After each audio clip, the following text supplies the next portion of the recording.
পাহাড়ে যারা রাইড করতে আসবেন আপনাদের উদ্দেশ্যে একটা কথা, সব সময় যদি গ্রুপে আসেন তাহলে ইনস্ট্রাকশন ফলো করবেন, সামনে যে লিডার থাকবে, এতে করে আপনাদের রাইডটা আরও বেশি স্বাচ্ছন্দ্য হবে। আর সবসময় ল্যান্ড মেনটেন করে রাইড করবেন, এতে করে আপনি এবং আপনার টিমে যারা আছে প্রায় পড়বে না। অন্ধকার হয়ে গেছে। আল্লাহ সুবাহান আল্লাহ, পাহাড়ে আসলে বৃষ্টি পাবো, এটাই হচ্ছে স্বাভাবিক। ডানে ডানে টান নিতে হবে। সুবাহান আল্লাহ সুবাহান আল্লাহ, এত সুন্দর ভিউ আসলে পাহাড় ছাড়া অন্য কোথাও পাওয়া যায় না।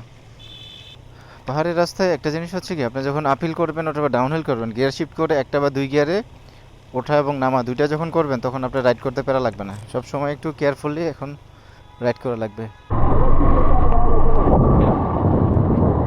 পাহাড়ের view, what a view man. হ্যাঁ,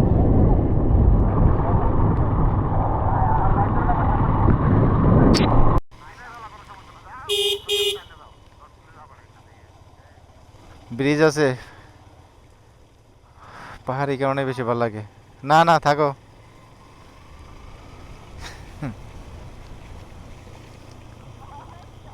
ওরে মেঘ,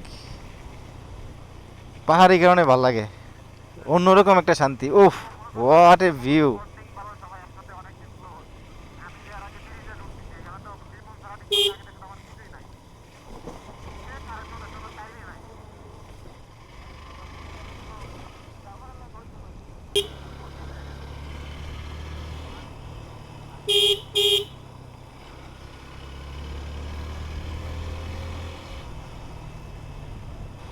আমরা সরাসরি বান্দরবন থেকে থানচির উদ্দেশ্যে রওনা দিছি।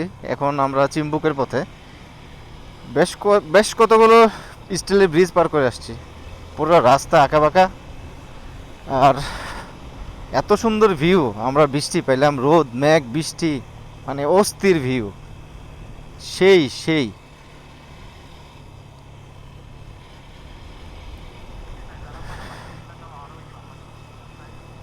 কারণ পাহাড়ের রাস্তাগুলো রাইড করতে এই কারণে বেশি মজা লাগে, আঁকাবাঁকা রাস্তায় একবার ডাউন হিল একবার আপ হিল, পুরাই একদম 100-100।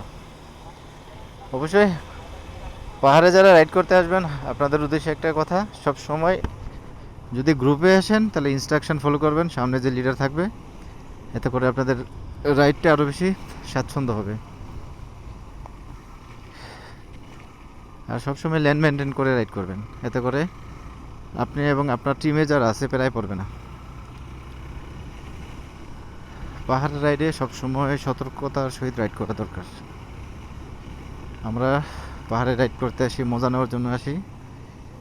রাইড করতে এসে যদি পেরাই পড়ি তাহলে ট্যুরটাই মাটি হয়ে যায়। এই কারণে আমরা দেখে শুনে রাইড করব। চলেন আমরা সামনের দিকে আগাই, থানচির দিকে। দেখা হবে সামনের কোনো এক স্পটে।